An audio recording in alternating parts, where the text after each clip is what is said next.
Hello दोस्तों आज का मार्केट जो है वो बहुत बुरी तरीके से क्रैश हुआ है। आपने अगर देखा होगा मार्केट को तो सेंसेक्स जो है वो 1000 पॉइंट से नीचे गिरा हुआ है और निफ्टी 50 की बात करें तो वो भी आपका जो है वो 300 पॉइंट से नीचे गिरा हुआ है। तो चलिए हम बात करते हैं कि मार्केट जो करेक्शन फेज के बाद अच्छा खासा ऊपर बढ़ता हुआ जा रहा था, आज के दिन जो है वो इतना ज़्यादा गिरने के पीछे क्या रीज़न है। 5 ऐसे मेन रीजन निकल के आ रहा है जिसकी वजह से मार्केट जो है वो गिर गया आज के दिन। और कितना गिरेगा आगे, इसको लेकर के मार्केट एक्सपर्ट क्या कह रहे हैं, इसके बारे में भी बात करेंगे। तो चलिए बिना किसी देरी के वीडियो शुरुआत करते हैं। तो सबसे पहले अगर हम देखेंगे निफ्टी 50, तो देखिए निफ्टी 50 आज के दिन देखिए 332 पॉइंट गिरा, जो कि होता है 1.35% होता है। यहाँ पे देख सकते हो 24,336 पे गया। वहीं अगर सेंसेक्स की बात करते हैं तो ये भी देखिए 1064 पॉइंट गिर गया और 1.30 पॉइंट होता है, 80,684 पे गया। तो देख सकते हो 1000 पॉइंट से सेंसेक्स गिरा है। और निफ्टी की बात करें तो मैंने आपको बताया कि देखिए 300 पॉइंट, 350 पॉइंट्स के आसपास गिरा है। अब चलिए बात करते हैं कि क्या निकल के आया जिसकी वजह से ये सब गिरा है। ठीक है, स्टॉक मार्केट जो आजकल क्रैश हुआ आज के दिन, सेंसेक्स 1000 पॉइंट से नीचे और निफ्टी 50 जो है वो 1.4 से 5% नीचे चला गया। इसके पीछे बात करते हैं तो देखिए सबसे पहले अगर यहाँ पे बात करते हैं तो वही चीज़ लिखा हुआ है जो यहाँ पे हाईलाइट कर रहा हूँ। यहाँ पे आप देख सकते हो ये जो है वो witness heavy selling pressure on trade on December 17। आज के दिन बहुत ज़्यादा प्रेशर हुआ। सेंसेक्स 1064 पे जाकर के लोअर चला गया जो कि 80,684 बता रहा है, और निफ्टी लॉस्ट किया 348 पॉइंट लॉस्ट किया, 24,320 पे जाकर के हुआ। वहीं अगर इंट्राडे की बात करते हैं तो बीएसई सेंसेक्स जो है वो 1136 पॉइंट नीचे गिरा। और अगर निफ्टी की बात करें 365 पॉइंट नीचे गिरा। ठीक है, अगर हम बेंचमार्क की बात करते हैं कौन कौन से सबसे ज़्यादा जो है वो ड्रैग करने में मदद की है, तो देखिए रिलायंस इंडस्ट्री ने सबसे ज़्यादा नीचे खींचा है। उसके बाद टीसीएस ने, भारतीय एयरटेल ने और एचडीएफसी बैंक, ये सब जो है बहुत बुरी तरीके से गिरा, जिसकी वजह से ये जो आज के दिन अगर बात करते हैं तो पूरी तरीके से गिरा है। ठीक है, इसके पीछे रीजन क्या निकल के आया, अब चलिए हम बात करते हैं एक एक करके सारे रीजन की। तो देखिए सबसे पहला रीजन की अगर बात करते हैं तो यहाँ पे देख सकते हो सबसे पहला रीजन है जेटा साइड ऑफ द फेडरल मिट, यानी कि हमारे जो आरबीआई होता है वैसे ही यूएस का जो है वो फेडरल रिजर्व बैंक है। ठीक है, तो उसका जो है वो मॉनेटरी पॉलिसी आने वाला है 18 तारीख को। यहाँ पे देखिए मॉनेटरी पॉलिसी 18 दिसंबर को आने वाला है। तो मॉनेटरी जैसे आरबीआई का आता है उसी हिसाब से मार्केट रिएक्ट करता है, इंडियन मार्केट, तो वैसे यूएस का है। तो यूएस का जो है वो ग्लोबली रिएक्ट करता है क्योंकि यूएस पे बहुत ज़्यादा डिपेंडेंट है सभी देश। ठीक है, और ग्लोबलाइजेशन की वजह से यूएस तो वो बहुत बड़ा आपका मार्केट है। तो उसका जो वो फेडरल रिजर्व बैंक ने जो है वो मॉनेटरी पॉलिसी अनाउंस करने का कहा है, 18 दिसंबर को मीटिंग होने वाली। तो ऐसा एक्सपेक्टेशन है कि जो है वो rip off the quarter point rate cut from the federal Wednesday, यानी कि क्वार्टर जो है वो रेट कट करने की बात ऐसे निकल के आ रही है, जिसकी वजह से global market look forward to the FOMC outcome on the Wednesday. देखिए ये बात कही जा रही है, 25 बीपी जो है वो डिस्काउंटेड के साथ ऑलरेडी जो है वो रेट कट करने की बात कही जा रही है। ठीक है, तो ये पहला रीज़न है कि फेडरल जो है वो मॉनेटरी पॉलिसी आने वाली है जो कि वेडनेसडे यानी कि 18 दिसंबर को आने वाली है। तो ये पहला हो गया। दूसरा अगर बात करते हैं तो यहाँ पे देखिए फियर ऑफ एफआईआई सेल, यानी कि फॉरेन इंस्टीट्यूशनल इन्वेस्टर जो है वो पहली बार निकल गए थे, जिसकी वजह से मार्केट गिरा।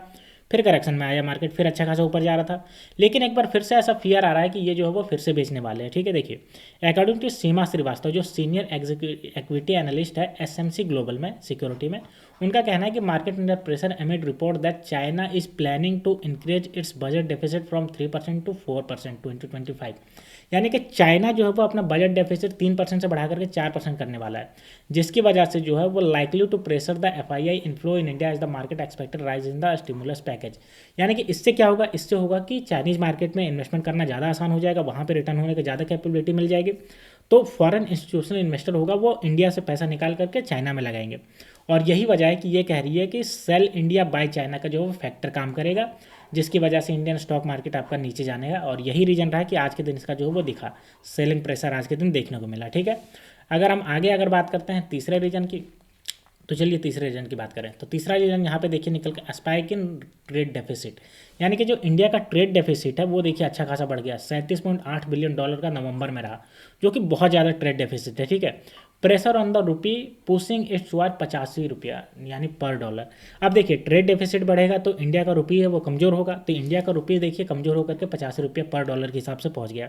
तो इंडियन मार्केट से पैसा कमा करके अगर यूएस मार्केट में ट्रांसफ़र करेंगे, अगर वो यूएस इन्वेस्टर, क्योंकि एफआईआई जो है वो जनरली जो डेवलप कंट्री है उन्हीं के लोग लाते हैं। ठीक है, तो इतना ज़्यादा जो होगा जिसकी वजह से उनका जो है वो पैसा बहुत कम जाएगा। इंडियन मार्केट में तो ज़्यादा कमाएंगे, लेकिन इंडिया से अगर यूएस डॉलर में कन्वर्ट करेंगे तो कम हो जाएगा, जिसकी वजह से ये जो है वो इन्वेस्टमेंट कम करने की कोशिश कर रहे हैं।